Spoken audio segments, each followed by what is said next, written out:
Hello everyone, Rissy Toothpick here, back again with some more Agatha Christie's Murder on the Orient Express, and we are towards the end of the game, and we're about to confront all of the passengers and figure out who the murderer is. What is that? I think this is something weird. But yeah, so let's go to the lounge car, I believe, and we will get down to the bottom of everything. Like stated in the last episode, usually this can take a little while, so that's why we had to do a whole new episode. And hopefully I'm going the correct direction. Yeah.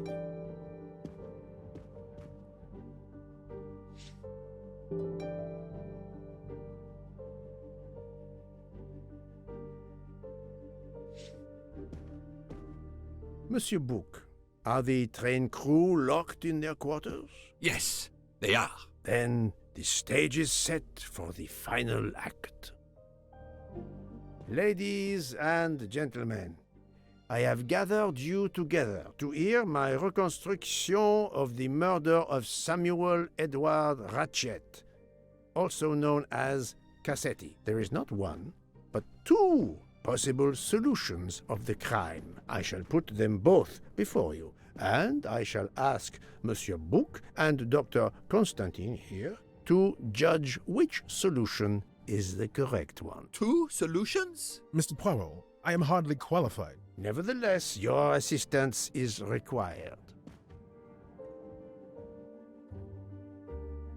Now, you all know the facts of the case. Ratchet was found stabbed to death this morning. He was last known to be alive at 12:37 a.m. last night, when he spoke to the wagon-lit conductor through the door. His watch was found to be badly dented, and it had stopped at 1:15. Dr. Constantine, who examined the body, puts the time of death as having occurred between midnight and 2 in the morning. At half an hour after midnight, as you all know, the train ran into a snowdrift. After that time, it was impossible for anyone to leave the train. So, here is my first theory.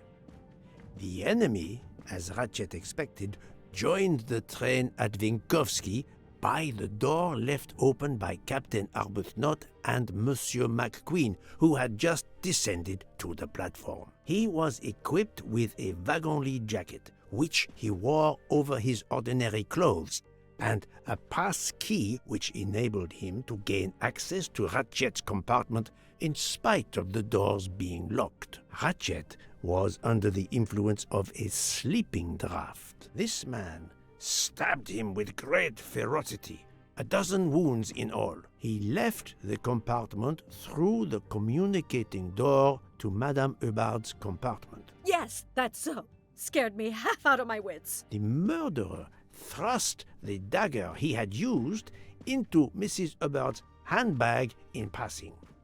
Without knowing it, he lost a button of his uniform. Then he slipped out of the compartment and along the corridor. He put the uniform jacket into Detective Locke's suitcase to cast suspicion on her. And a few minutes later, dressed in his ordinary clothes, he left the train just before it started off again, using the same means for egress, the door near the dining car.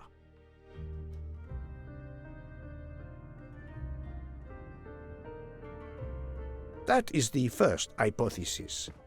But there's a second. For that, we must examine the motive for the crime. Why was Ratchet killed? Alrighty, so we kind of know why. It wasn't for the money. Everyone's related to all the people that died here. It was all about revenge. The motive is clear.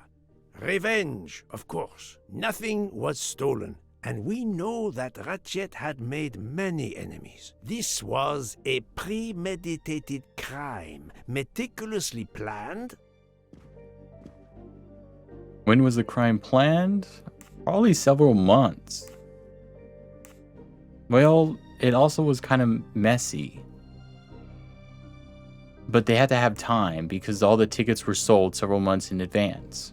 Since the kidnapping and death of little Daisy Armstrong, which traumatized many people close to the family. Even when the police concluded that it was Suzanne Moreau, questions remained. Detective Locke continued her investigation, as did others. They became convinced the truth lay elsewhere. We now know who the real murderer of Daisy is. And we know the murderer is Ratchet. It is clear now that Daisy's killer was Ratchet, also known as Cassetti and Michael Clark and how many other names. But of course, many of you have known this for a long time. It is obvious that the 12 stab wounds are not a random number. Dr. Constantine's analysis revealed that some stab wounds appeared to have been caused by a right-handed attacker. Others indicated the knife wielder was left-handed. Some wounds were deep, more than one fatal, yet others were not much more than mere scratches. What can explain these discrepancies? This leads us to an obvious conclusion. They are symbolic. What do the 12 stabs symbolize? I don't think Daisy was she? No, she was younger than that. A jury in the United States? 12 stabs. 12! The same number as a trial jury in the United States. But not just a jury of 12 members condemning him to death, but 12 executioners as well. This self-appointed jury had meticulously planned for everything except Snow. snow. The avalanche that stopped us, as well as the presence of not one but two detectives on the train. They had to improvise, to hastily add clues and false leads. Alright, well, I'm guessing we'll start from the top because all of these are involved. This woman in a red kimono does not exist. I don't know which of the passengers it was. It does not really matter. It was just a performance, a charade to introduce another possible culprit to muddy the waters.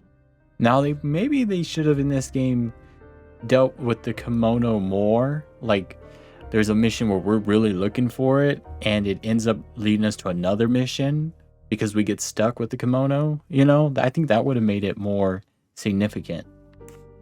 The time on Ratchet's broken watch was deliberately set to conceal the true time of the crime.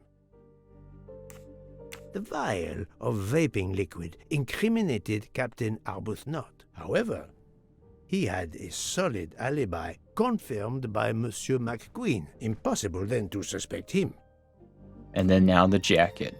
The conductor's jacket, found in Detective Locke's suitcase, was put there only to cast suspicion upon her. All these false leads were intended for me. But I am Poirot. I understood the truth. We have a train full of suspects. It's time to identify who the real culprits are. Let's start with Detective Locke. So did she stab Ratchet? I don't think so. I don't think so because she almost died. And we already know that they drugged her.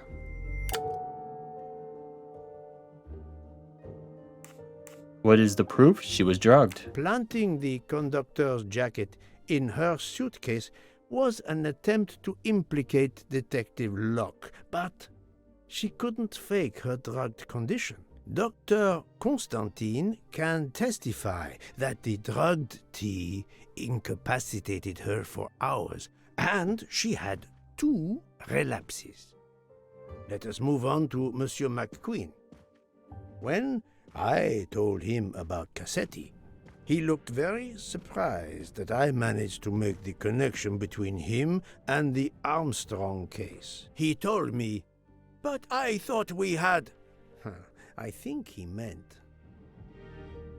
What did Mr. McQueen mean?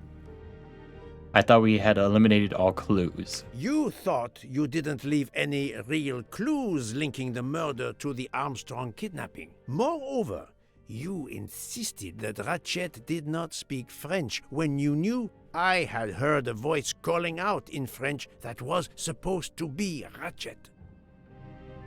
Yes. I'm pretty sure he was involved.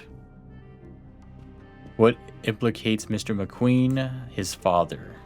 You took some pleasure in leaving me false clues, I think. It was quite annoying.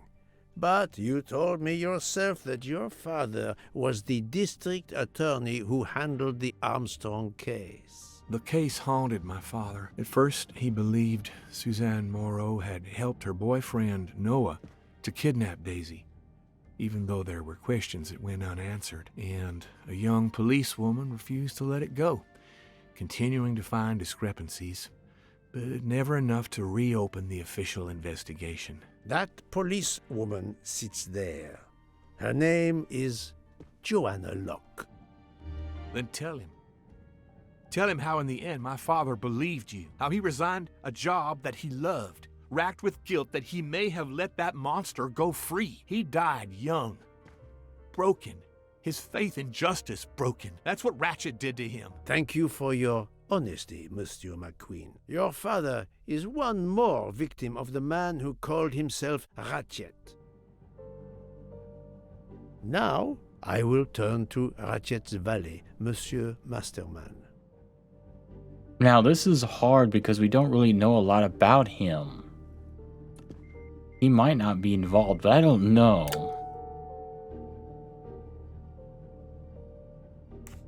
Yeah, the sleeping pills.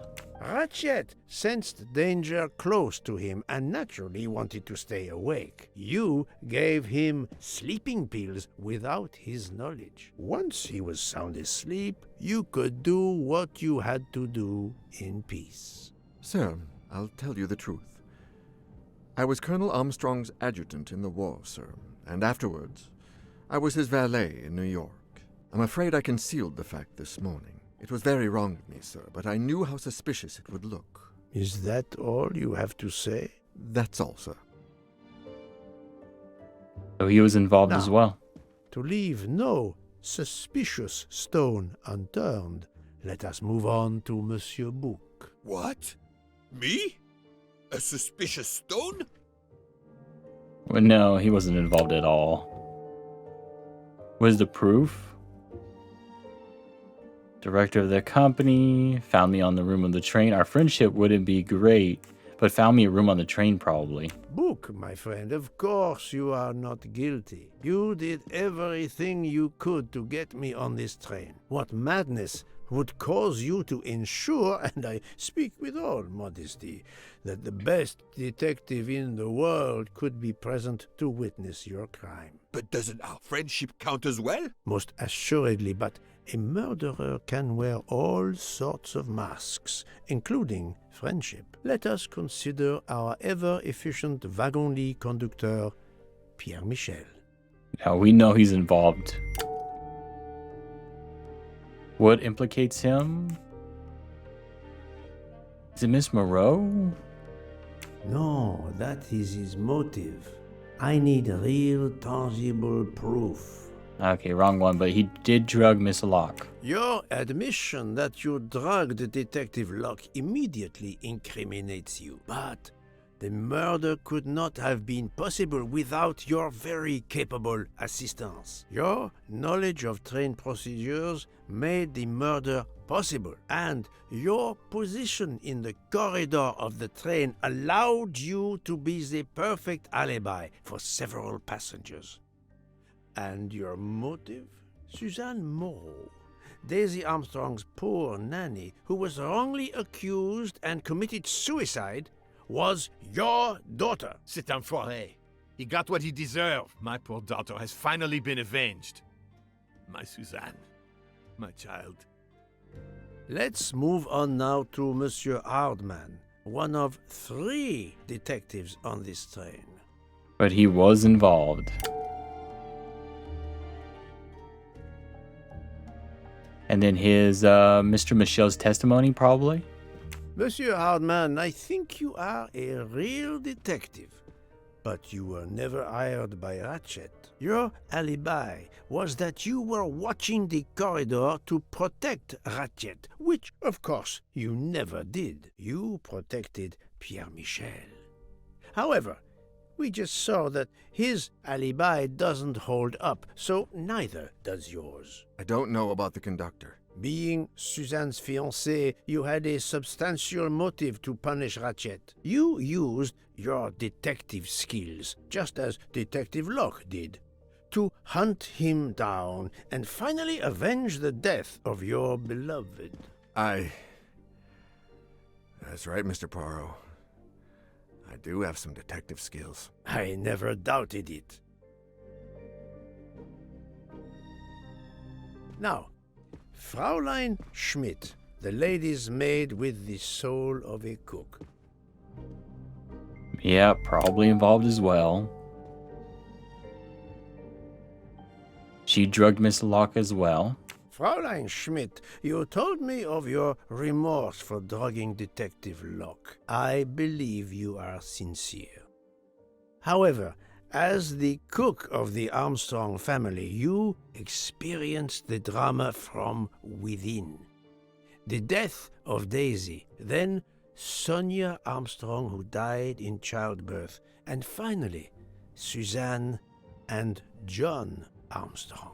So much misfortune in that poor family. The death of this criminal is only justice. Let us move on to Countess Andreny. I was impressed by the earnestness of her husband when he swore to me solemnly on his honor that his wife never left her compartment that night. Should I believe it? Did Countess Andreny stab Ratchet? Yes. Even if it seems logical, it's more complicated than that. I believe Countess Andreny. No. Interesting, even though they were so close.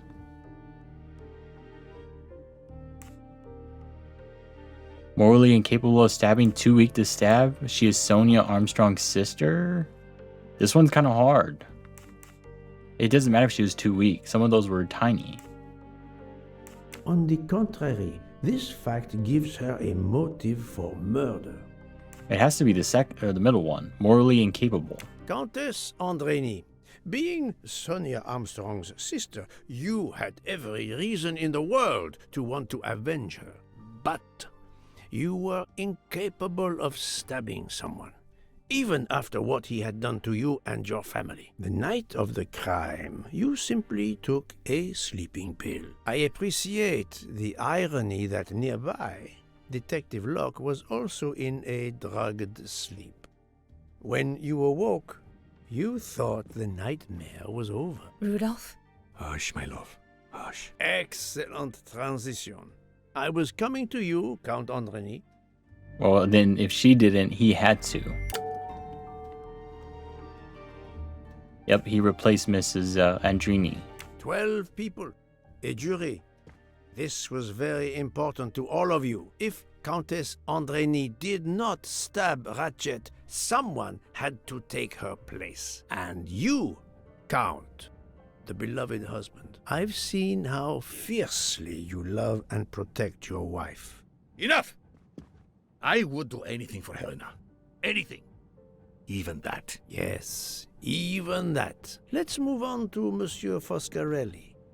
Yeah, we know 100% he was the valet. What implicates him? Mrs. Locke's investigation. Detective Locke found out that you were the Armstrong chauffeur, and that you planned to travel on the same train at the same time as Ratchet. That is what made her decide to obtain a ticket as well. Unfortunately, she could not prevent the murder. Have you lost your tongue, Mr. Foscarelli? Oh, Daisy. She was the delight of the house. Antonio, she called me. And she would sit in the car and pretend to drive me. And you, Mademoiselle Olson, a champion for the immigrants, a worthy calling. You know, with her, she might not have stabbed Ratchet, but I don't like her. Oh, we're right. And then the only thing that's really implicated her was that alibi that she was lying about. Admittedly, she lied to me about Mademoiselle Debenham's Oh. schedule. But one lie does not convict her. Mrs. Hubbard's latch? Mademoiselle Olson, you supported Madame Hubbard's story about her connecting door latch, a story that I later demonstrated to be impossible. So, you deliberately lied to me, and you also lied about Mademoiselle Debenham's whereabouts. Enough! I can't take this anymore. I know what you want from me, Mr. Poirot. Very well. Here it is. She was my little Daisy, my angel, so patient. When I patched a scrape or took her temperature, that was my job. But she was so much more to me. She was a shining light in an ever-darkening world. I've tried to honor her by caring for children who have lost everything. Thank you, Mademoiselle Olson. You too shed light on your part in this mystery. She was the nurse. You were Daisy Armstrong's nurse. I will ask you no more questions. It is enough that you have admitted what I know to be the truth, and I understand. Let's move on. Dr. Constantine. You suspect me? I know none of these people. I didn't know Ratchet either, and I've taken a solemn oath to help people, not murder them. Now, he should probably be involved, but I'm gonna say no.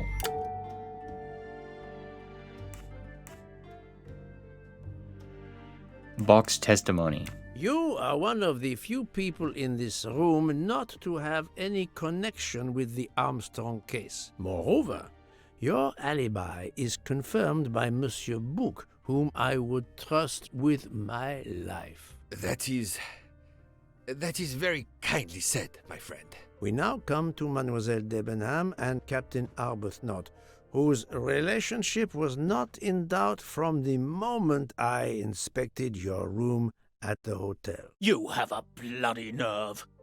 Indeed, I do. We're getting married. Congratulations. But I would rather talk about your relationship to John Armstrong.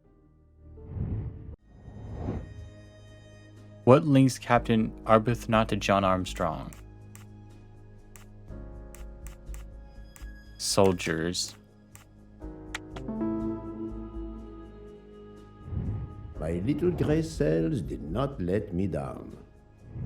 Captain Arbuthnot, you served in the army with John Armstrong. What I don't understand is why a man your age is still a captain. One might expect you to be a colonel as well. Ever fought in a war, Poirot? It was war that first brought me to England. Then you know what it's like. There's a shattering sound, and death, and mistakes, acting on intelligence that proved to be wrong. I sent a patrol to their death. Good men, brave men, wasted. John testified on my behalf at a court-martial. I'm not a colonel. I don't deserve to be, you bloody fool. But I'm also not in prison. John remained my best friend until... There, you have my story. Understand now? Archie, calm down, please. You're right, Mary. What you see in me, I don't understand. Oh, Archie, I see in you what John saw. Miss Debenham, I'm sorry. My turn, is it? I'm afraid so. And you have caused me quite a puzzlement. Your connection with the Armstrong family was not obvious. Then I remembered the job you currently hold. Oh, she was the teacher. Interesting. That was easy. The English You teacher. were the teacher of... Daisy or Helena? I guess Daisy. No, she was the teacher of Countess Andrény. Oh. You were the teacher of Helena Andrény, whose maiden name was Helena Goldenberg before she married Count Andrény. Yes, absolutely. Why lie to you? She was an excellent student. Captain Arbuthnot. Yes. The vape liquid, I guess. No, his vial found at the crime scene was a decoy. Alright, so he is military. I'm guessing Mr. McQueen's testimony? You had one of the strongest alibis, thanks to Mr. McQueen. But his testimony melted like a snowflake. There went your alibi. Poof! Unless you have another one. As for you, Mademoiselle Debenham, I think she had to. Arbuthnot, words at Instable Station. Oh, a lot of these. her close relationship with someone guilty in the case, even her motive, do not necessarily make her guilty. Then I think it has to be the Istanbul Station. Yes, I No? remember overhearing Mademoiselle Debenham talking with the captain at Sirkeci station. She said, "Not now, not now, when it's all over." That's significant in light of what we now know, but not enough to incriminate her. Alrighty then, the testimony. Mademoiselle Olsen was the only one who could confirm your alibi. I think you know where you stand. Very good, Mr. Poirot. Are you satisfied? I will be soon. Now I must turn to Sonia Armstrong's godmother, Princess Dragomirov. Oh, 100%. We already know. Princess Dragomirov, you weren't on my list of suspects at the start, given your social position. I left my social position in a cold country. Do you object to being addressed as Princess? I deny people the opportunity. It makes a good story to tell their friends. It also guarantees a good table in the best restaurants. Princess, there is also, forgive me, your extreme physical fragility. It does not stop me when I must be strong. Indeed. Of more importance, though, is the fact that you're the only left-handed person on the train. And the single blow to Ratchet from a left-handed person was very, forgive me, weak. Finally, I'm afraid I know the alibi that you shared with Fraulein Schmidt is false. You have been very thorough, sir. I hope you will permit me to say we are much alike. I am honored. Now it is time to end with Mrs. Hubbard, or should I say... We're gonna say Linda. Linda Arden. If Princess Dragomirov hadn't told me about her relationship with this famous actress, I might not have made the connection. But you are a great actress, madame. Your performance as a flighty, self-involved woman was superb. I never would have guessed something entirely different. As for what ties you to the Armstrong family, it is obvious. What is she? She is the... What, Sonia's mother?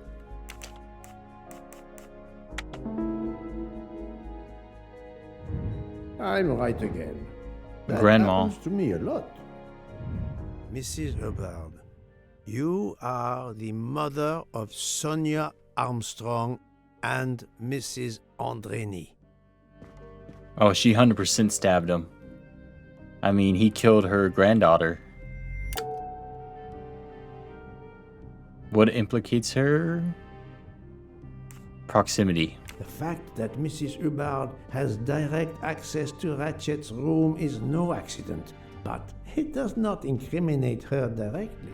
Okay, well then it must be because of Linda Arden. The fact that No. Madame Hubbard is actually Linda Arden, Sonia's mother, and a gifted actress of stage and screen, a woman who could teach her fellow conspirators how to play their roles, makes her one of the best placed to organize the murder, no, the execution of Ratchet. But I need material proof.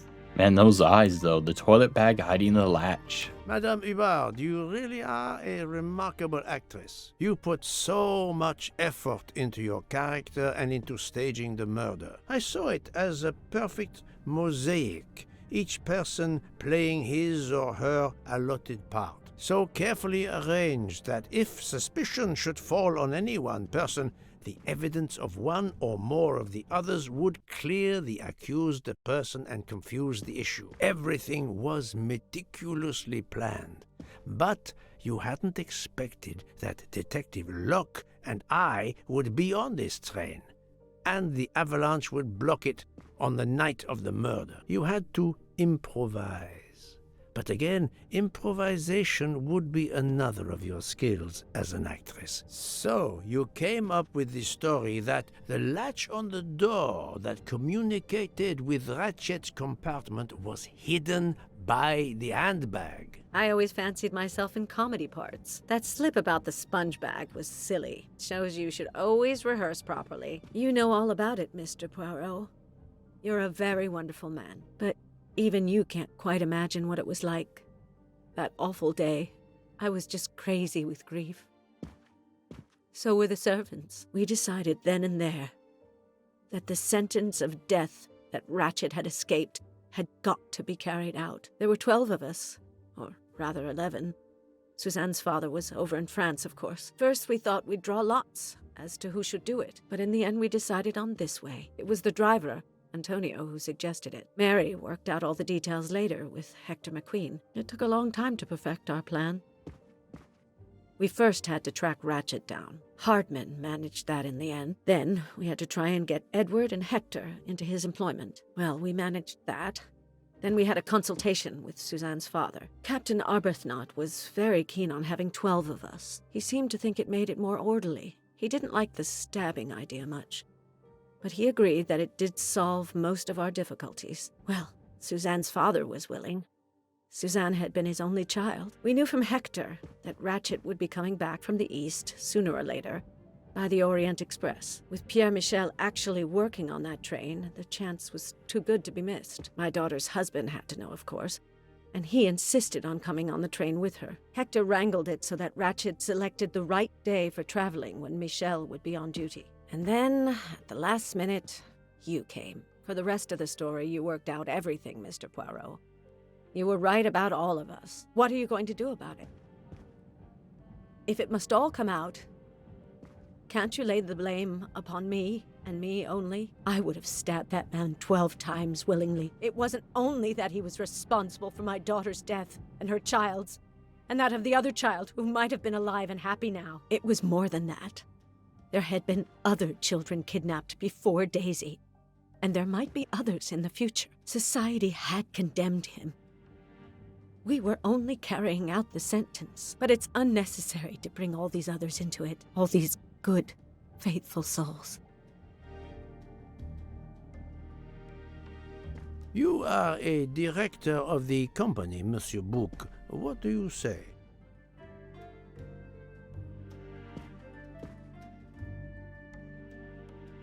In my opinion, Poirot, the first theory you put forward was the correct one. Decidedly so. I suggest that is the solution we offer to the police. You agree, Doctor? Certainly, I agree. As regards the medical evidence, I think that I made one or two fantastic suggestions. Then, having placed my solution before you, I have the honor to retire from the case.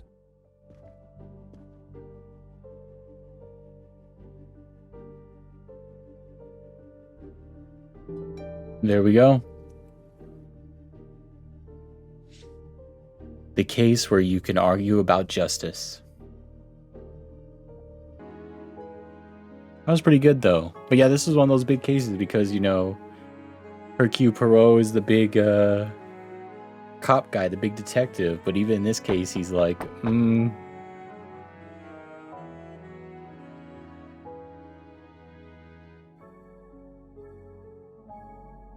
I'm sorry to wake you up in the middle of the night, Poirot, but it couldn't wait. There was a detail that bothered me in my preliminary autopsy of Ratchet's body. I went back to examine the body and I discovered a wound covered by another. The blow I hadn't seen was delivered by a thinner, sharper blade. So there were not 12, but 13 stab wounds. 12 stabs for 12 jurors. It doesn't work with 13 wounds. The symmetry is destroyed. It can't be one of the culprits who stabbed him twice? Doctor, a different knife was used. There is only one explanation. Somehow, some way, there is a 13th murderer on this train. We must tell Book. The case is not solved. damn.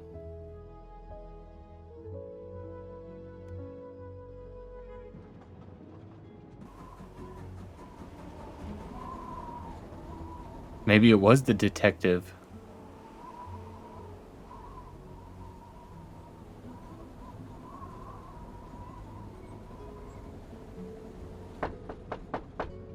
Please, come in. Ah, Book. I see we are moving at last. Yes. The way was finally cleared while we slept. If all goes well, we will arrive in Venice this evening. The train will be there for several hours for refueling and reprovisioning. What do we do with the 13th murderer? Do you have a lead? I thought about it. There is one clue that was left aside in my investigation. The diary I found in Ratchet's safe mentioned an appointment in Venice. Someone with the initials A.W. He will never keep the appointment. But there should be enough time. I must try to keep that appointment for him. Where and when is the meeting with Ratchet? I think it's a different meeting place. Is it in Istanbul or Venice? I don't remember. A lot of this I don't remember at all. 18th of December.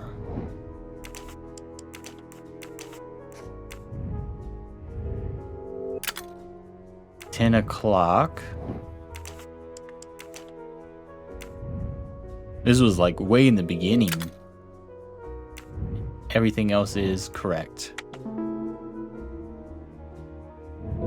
That's the right answer.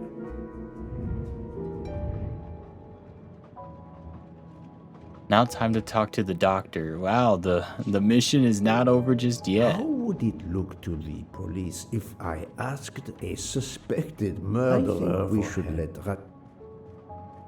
So he goes through the whole talking. I don't have time for small talk. How would it look to the police if we know I he's in asked the a suspected murderer for help? He's in the 100 room, so second class. I think he's all the way at the end. I don't have time for small talk. I think. I'm gonna go all the way to the end, I think, but we'll see.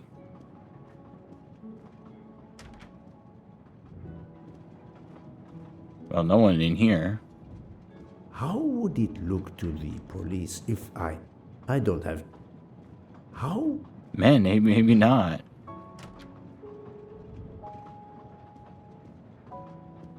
So certain rooms we can open, certain rooms we can't. Okay, where is he at?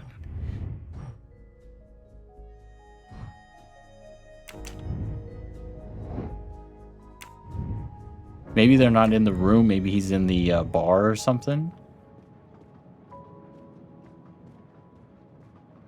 They're always hidden. Well, you know, we're already at the 40-minute mark, so we'll stop here. Make sure to like, comment, subscribe. Check out the links below. Next time, we'll figure out who the 13th murderer was.